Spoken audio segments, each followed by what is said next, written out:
Have you ever noticed how some people win without having to fight? How they manage to influence, overcome obstacles, and achieve goals, while others wear themselves out in constant, useless battles?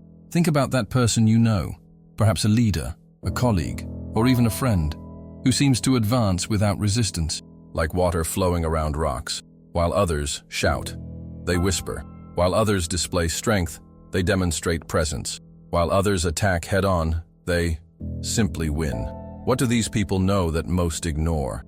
What is this silent power that seems to make them almost invincible? The answer is hidden in the writings of one of history's most misunderstood philosophers, Friedrich Nietzsche, and in the ancient strategies of the legendary Chinese general and philosopher Sun Tzu. Both, separated by millennia and different cultures, uncovered a principle that few understand. True power doesn't shout, doesn't announce itself, doesn't show off. True power is silent. Today, I'll reveal how this silent power works, why it's infinitely more effective than brute force, and how you can cultivate it to overcome any opponent or obstacle in your life, whether it's a difficult person, a challenging situation, or even your own internal limitations. When Nietzsche wrote, "He who fights with monsters should look to it that he himself does not become a monster.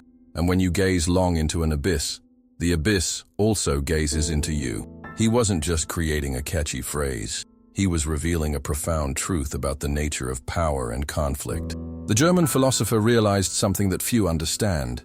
When you directly combat a force, you become similar to it. You absorb its qualities, adopt its methods, replicate its patterns. Without realizing it, you transform into what you're fighting against. Sun Tzu, writing in The Art of War more than 2 millennia earlier, formulated this same principle in practical terms. The supreme art of war is to subdue the enemy without fighting. For him, the perfect victory wasn't crushing the opponent in bloody battle, but winning before the battle even began. What both understood, and what modern research now confirms, is that direct confrontation is often the least effective strategy for achieving goals. A fascinating study from Columbia University analyzed negotiation strategies in more than 5,000 business transactions. Negotiators who used collaborative and indirect approaches achieved results 68% better than those who opted for direct confrontation. Even more impressive, in subsequent negotiations, parties were more willing to make concessions to silent negotiators than to confrontational ones. Neuroscience gives us clues about why. When we face direct confrontation, our brain activates the threat system, releasing cortisol, adrenaline, and triggering the amygdala, our fear center. In this state, our capacity for complex thinking, empathy, and creativity drastically decreases. In contrast, indirect and non-threatening approaches keep the prefrontal cortex, the center of rational thinking, engaged. That's why Nietzsche's words are so profound when he says, "There are no facts, only interpretations." He's revealing that many of our battles exist primarily on the level of perception. Changing how something is perceived often eliminates the need for confrontation. Sun Tzu complements this view. Know your enemy and know yourself. If you have to fight 100 battles, you will win 100 times. Silent power begins with deep observation of yourself and the other before any action. But what exactly is this silent power we're talking about? At its essence, silent power is the ability to influence events without creating resistance. It's the skill of directing the flow of energy instead of directly opposing it. It's the mastery of shaping perceptions instead of trying to force outcomes. In Beyond Good and Evil, Nietzsche explored the concept of will to power, often misinterpreted as the desire to dominate others. In reality, he was primarily referring to mastery over oneself and the ability to create one's own values. True power, for Nietzsche, begins with self-mastery and self-direction, not with external control. Similarly, Sun Tzu taught that the supreme general wins by manipulating conditions so that victory is inevitable, not through brute force. The opportunity to defeat the enemy is provided by the enemy himself, he wrote. Research published in the Journal of Personality and Social Psychology demonstrated that leaders who display what researchers called silent power, defined as influence without explicit domination, were rated as 43% more effective and inspired 58% more loyalty in their teams than leaders who exercised authority through more direct and coercive means. This leads us to a counterintuitive truth. Showing strength often reveals weakness, while true power rarely needs to announce itself. Nietzsche captured this brilliantly when he wrote, "The most powerful man is he who is most master of himself." He understood that true power isn't about controlling others, but about maintaining self-discipline when others lose theirs. Sun Tzu echoes this sentiment. Anger may in time change to gladness. Vexation may be succeeded by content, but a kingdom that has once been destroyed can never come again into being, nor can the dead ever be brought back to life. He recognized that allowing emotions to control your actions is the first step to defeat. But the most subtle application of this silent power lies in what both Nietzsche and Sun Tzu understood about using an opponent's strength against themselves. Nietzsche wrote about the concept of ressentiment, how those without direct power develop indirect strategies to influence, often transforming apparent weaknesses into strengths. Although he criticized this as potentially destructive, he also recognized its effectiveness as a strategy. Sun Tzu was more direct. The supreme excellence consists in breaking the enemy's resistance without fighting. He elaborated specific techniques for using the opponent's own strength, prejudices, and impulses to lead them to defeat. A recent study on international conflict resolution analyzed 76 territorial disputes over the last 50 years.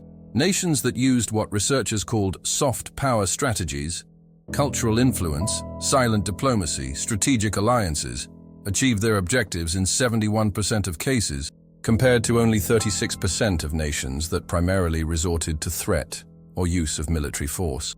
This is the paradox of power that both Nietzsche and Sun Tzu understood. The more you try to prove your power, the less powerful you become. True power doesn't need to prove itself. It simply is. Practical application.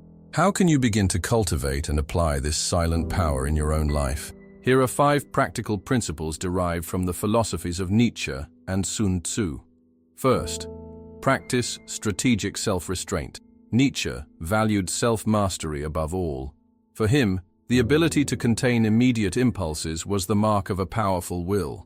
He wrote, "The essential in a good heaven is that it has no clouds, that there is nothing that weighs, nothing that compels." Sun Tzu put this in practical terms. He who has patience will get what he wants. Practical exercise. The next time you feel the urge to react immediately to a provocation, whether an irritating message, unfair criticism, or unexpected obstacle, deliberately delay your response by 24 hours. Use that time to observe your impulses without acting on them. Ask yourself, how would someone with silent power respond? Second, understand the geometry of conflict. Sun Tzu wrote, "Water shapes its course according to the terrain. The soldier shapes his victory according to the enemy." He understood that the most efficient way to resolve conflicts is to adapt to existing conditions rather than trying to force your vision. Nietzsche complements this with his concept of perspectivism, the idea that there is no single objective truth, but multiple perspectives. Seeing the world through another's eyes is the first step to influencing them. Practical exercise. Identify a current conflict or impasse in your life. On paper, draw a circle in the center representing the problem. Around it, draw at least 3 different approaches to solving this problem. For each approach, list how your opponent would likely react. Now, identify which approach would generate the least resistance while still moving you toward your goal. Third, cultivate presence, not noise. Nietzsche distinguished between great men and noisy men. The former exert influence through their ideas and example. The latter try to impress through display and aggression. He wrote, "Whoever cannot rest in his own self risks losing himself." Sun Tzu observed, "A leader leads by example, not by force." Practical exercise. Monitor for a week your need for external validation. When you share an achievement, ask yourself, am I sharing this because it adds value to the conversation, or because I want to be perceived in a certain way? Practice accomplishing something significant and deliberately not telling anyone. Observe how this affects your relationship with your own achievements. Fourth, transform resistance into leverage. Sun Tzu taught, "The good warrior is one who not only wins but does so with ease." He referred to the ability to use the opponent's energy and patterns to your own advantage. Nietzsche developed the concept of amor fati, love of fate. the ability to accept and even embrace obstacles as a necessary part of growth. "What doesn't kill me makes me stronger," is perhaps his most famous phrase. Practical exercise. Identify a persistent resistance in your life. Someone who opposes you, a barrier preventing your progress, or a personal limitation. Instead of fighting it directly, ask, how can I use this resistance to my advantage? What can this opposing force teach me? How can I transform this obstacle into a path? Fifth, master the art of absence. Never show all your cards, advised Sun Tzu. He understood the power of mystery and information containment. Nietzsche wrote, "Everything profound loves masks." He recognized that revealing too much often diminishes your power and capacity for influence. Practical exercise. In your next important meeting or negotiation, deliberately say less than your impulse suggests. Ask questions instead of making statements. Observe how the spaces you leave are filled by others. Pay special attention to how your restraint creates curiosity and engagement, rather than resistance. Applying in real situations. Let's examine how this silent power applies in 3 common contexts. Situation 1. Dealing with an antagonist. Common reaction. Confront directly, defend aggressively, try to prove you're right. Silent power approach. Refuse to enter the proposed emotional dynamic. As Nietzsche would say, don't become the monster you're fighting. Sun Tzu would advise, if your opponent is of choleric temper, seek to irritate him. Practical application. Don't respond in the same emotional tone. Instead, ask questions that lead the person to examine their own assumptions. Maintain a calm and focused presence. If necessary, postpone the discussion. I understand your point. I'd like to think more about this before responding. Your serenity in the face of provocation is a demonstration of genuine power. Situation 2. Overcoming resistance to your ideas. Common reaction. Argue louder, accumulate evidence, try to convince through insistence. Silent power approach. Nietzsche would say to question why you care so much about others' approval. Sun Tzu would advise making the person think the idea was theirs from the beginning. Practical application. Instead of defending your idea, ask questions that help the other person reach the same conclusions on their own. What do you think would happen if we approach the problem this way? Plant seeds and let them germinate. Remember, the goal isn't to get credit for the idea, but to see the idea implemented. Situation 3. Developing influence. Common reaction. Try to impress others with success stories, display knowledge. Compete for attention. Silent power approach. Nietzsche would emphasize developing internal authority instead of seeking external validation. Sun Tzu would say, let your plans be dark as night, and when you move, fall like a thunderbolt. Practical application. Make your words add real value, more than you speak. Not to impress when you do speak, but to serve. Turn others' focus to their needs, not your ego. Let your actions build your reputation instead of your words. True influence is gained by being valuable, not by trying to seem important. Recap and synthesis. Let's recap the central principles of this silent power we've studied. 1. True power rarely needs to announce or prove its existence. 2. Direct confrontation often strengthens the resistance you're trying to overcome. 3. Self-mastery is the foundation upon which all genuine power is built. 4. Understanding others' perspectives isn't weakness, but a prerequisite for effective influence. 5. The ability to use an opponent's strength against themselves is superior to applying brute force. 6. Restraint and strategic timing often overcome immediate and impulsive action. 7.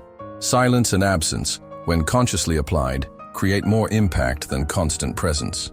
Nietzsche warned us about the danger of fighting monsters and becoming monsters in that process. Sun Tzu taught us that the supreme art of war is to subdue the enemy without fighting. Both understood that truly transformative power operates not through direct domination, but through subtle influence. As Nietzsche wrote in Human All Too Human, all that is good is light, divine, treads with delicate feet. The most powerful forces in nature, gravity, time, evolution, operate in silence, without ostentation. The same happens with human power in its most refined form.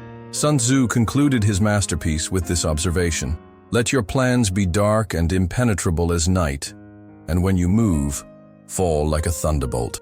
True power remains invisible until the moment of its manifestation.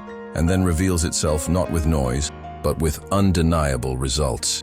Look at your current conflicts, your challenges, your difficult relationships.